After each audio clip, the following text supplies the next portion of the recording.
Bismillahirrahmanirrahim. Assalamualaikum warahmatullahi wabarakatuh.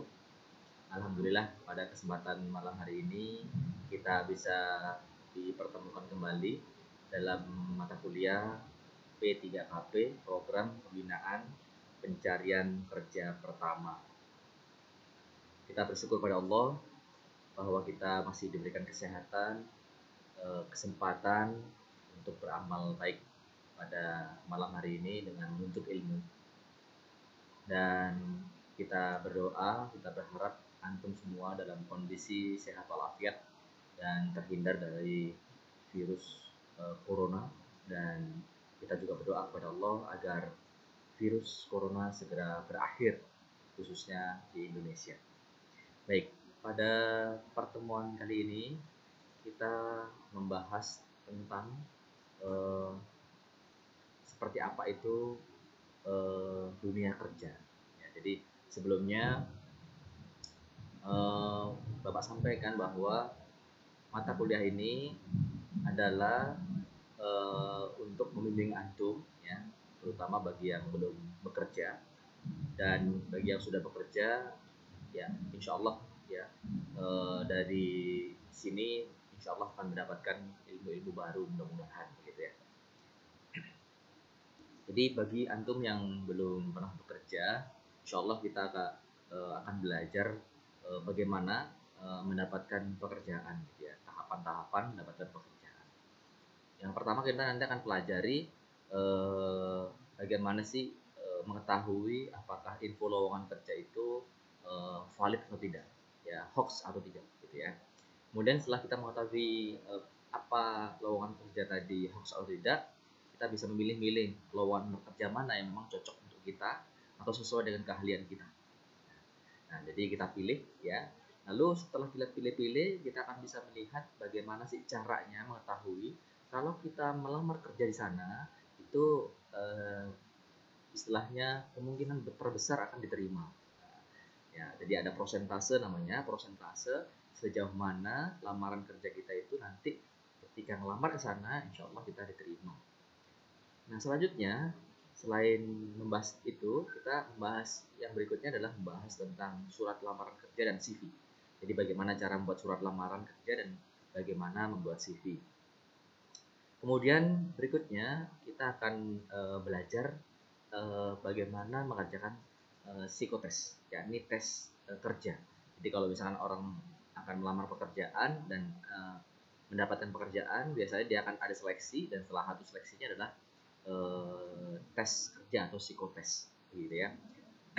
Kemudian berikutnya selain belajar psikotes, kita juga akan nanti belajar tes wawancara kerja, gitu ya. Tes wawancara kerja biasanya kan kalau di kelas itu praktek, ya. Tapi insya Allah nanti kalau misalkan memang memungkinkan, kita juga praktek di rumah, dan kalau bisa sih diupload, gitu ya, praktek di rumahnya tadi, ya. Intinya kita belajar bagaimana nanti bisa mendapatkan pekerjaan, dari mulai awal mensortir lowongan, membuat CV dan surat lamaran, kemudian menghadapi psikotes, kemudian menghadapi tes wawancara kerja sampai diterima insya Allah. Nah, sebelum kita melangkah ke bagaimana mengetahui apakah lowongan kerja itu valid atau tidak, atau hoax atau tidak, maka kita akan awali dengan mindset dulu, ya, mindset. Jadi mindset ini penting. Seperti apa sih kalau bekerja itu cerdas dan berkah. Jadi nggak hanya bekerja itu nggak hanya mendapatkan materi saja, mendapatkan uang saja, tapi kita berharap dengan bekerja itu kita dapat keberkahannya, gitu ya, dapat keberkahannya, insya Allah, amin. Nah, baik, kita akan mulai. Kita ke materi berikutnya, yakni kerja cerdas lagi berkah, nah, gitu ya. Di sini ada 3 pertanyaan. Mengapa harus bekerja? Mengapa harus islami? Dan bagaimana caranya? Ya, nanti itu akan dijawab, ya, di slide-slide selanjutnya. Kita lanjutkan dulu. Pertama, kenapa harus bekerja? Gitu ya. Kita tahu bahwasanya manusia itu memiliki kebutuhan. Ya, ini masih mirip dengan Islam, ya, memiliki kebutuhan, ya, ini jasmani dan naluri. Ya. Dan kebutuhannya ini pasti memerlukan harta dalam pemenuhannya, ya. Pasti memerlukan harta dalam pemenuhannya. Ya, Anda sudah belajar di SPA ataupun Al-Islam, ya. Seperti apa itu kebutuhan jasmani, seperti apa itu kebutuhan naluri, gitu ya. Jadi saya nggak perlu jelaskan lagi. Jadi intinya kebutuhan itu harus dipenuhi. Nah, makanya kita harus bekerja, apalagi bagi seorang ikhwan, ya. Kalau ikhwan itu memiliki tanggung jawab, ya, untuk mencari nafkah, gitu ya. Sementara kalau akhwat memang tidak harus, ya, mencari nafkah. Baik. Pertama, kita tahu bahwasanya bumi ini adalah fasilitas dari Allah Ta'ala.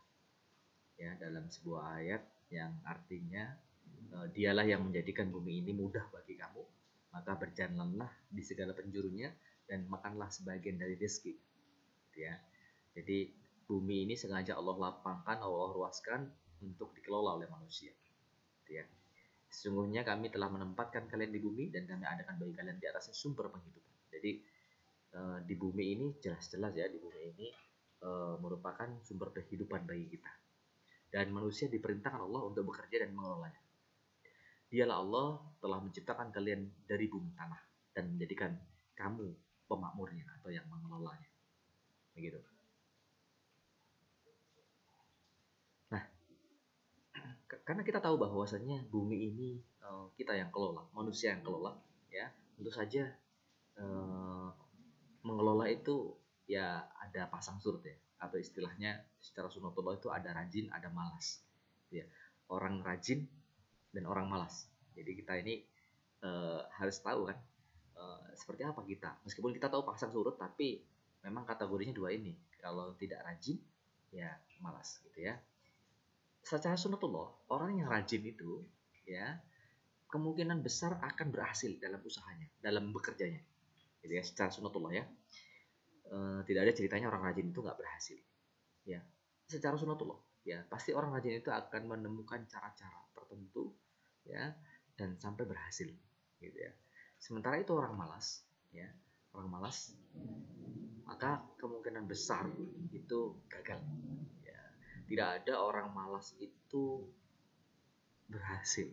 Kayaknya ada sih mungkin, ya, mungkin, tapi secara umum gitu ya, nggak ada orang malas itu berhasil dalam hal-hal kecil. Mungkin bisa jadi orang malas itu berhasil, tapi kehidupannya tidak akan seperti itu. Nggak ada ceritanya orang malas itu berhasil. Ya, gampang aja. Kalau misalnya kita ingin bisa naik motor, ya tentu saja kita harus belajar naik motor, harus rajin belajar supaya berhasil naik motor. Ya, coba kita malas, nggak pernah belajar. Coba kita pikirkan dan jawab sendiri. Kalau kita nggak pernah belajar naik motor, ya, atau malas gitu ya, apakah bisa?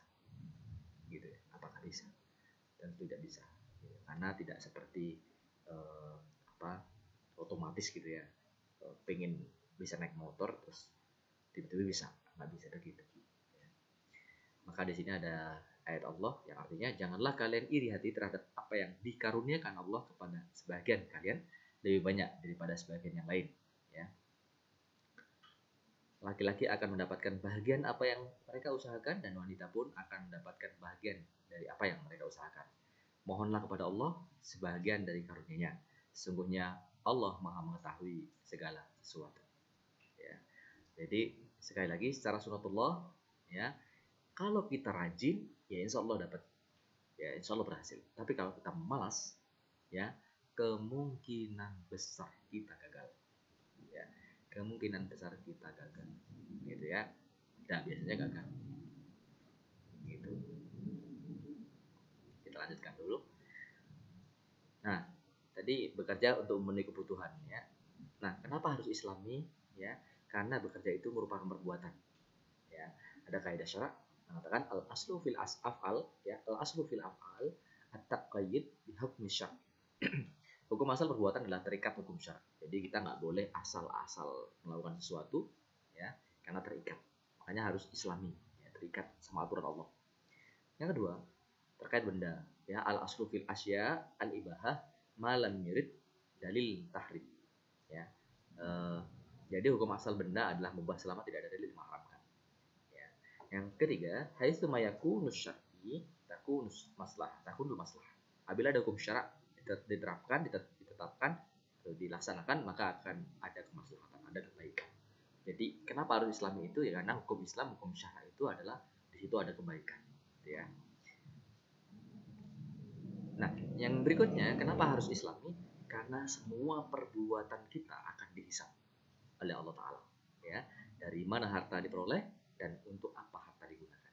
Ya, ini sih ada sebuah hadis yang artinya dua telapak kaki manusia akan selalu tegak di hadapan Allah hingga ia ditanya tentang umurnya untuk apa ia habiskan, tentang ilmunya untuk apa ia pergunakan, tentang hartanya dari mana ia peroleh dan untuk apa dia belanjakan, dan tentang tubuhnya untuk apa ia korbankan. Hadis riwayat At-Tirmidzi dari Abu Barzah.